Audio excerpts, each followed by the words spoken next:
ఇప్పటికే జరిగిన ఒక పొరపాటు నుంచి బయటపడటానికి భారతీయ జనతా పార్టీ పెద్దలు జుట్లు బీక్కుంటున్నారు. నీట్ పేపర్ లీక్ వల్ల బీజేపీ మీద వచ్చిన నెగిటివిటీ, ఈ నెగిటివిటీని ఆసరాగా తీసుకొని కాక్రోజులు పుట్టించిన ఉద్యమం, కాక్రోజుల ఉద్యమాన్ని చూసి తామెక్కడ వెనకబడిపోతామేమో అనే భయంతో కాంగ్రెస్ చేస్తున్న హడావుడి.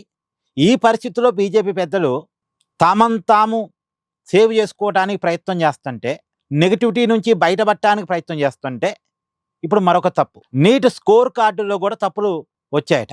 520 మార్కులు వచ్చిన వాళ్ళకి 95 మార్కులు చూపించడం, 700కు పైగా వచ్చినటువంటి కొంతమంది అభ్యర్థులకు 85 మార్కులు మాత్రమే చూపించడం, ఇలాంటి తప్పులు తడగ్గా స్కోర్ కార్డులు చూపిస్తున్నాయట. ఇది మరొక తప్పు కదా.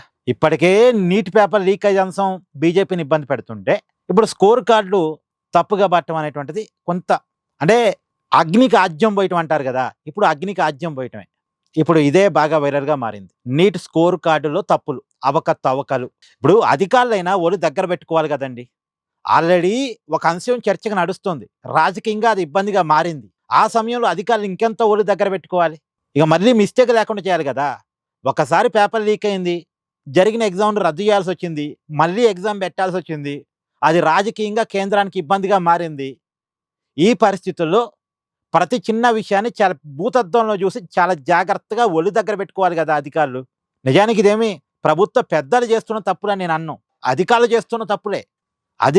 అధికార స్థాయిలో జరుగుతున్నాయి. ఇప్పుడు నీట్ స్కోర్ కార్డులు ఏమి మోడీ గారు లేదు ధర్మేంద్ర ప్రధాన్ గారు దగ్గరుండి ప్రింట్ చేయరు.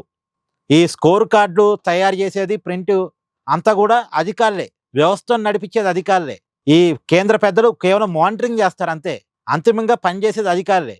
ఈ పనిచేసే వాళ్ళ దగ్గరే పొరపాటు ఉంది, కానీ అది నష్టం ఎవరికి వస్తుంది?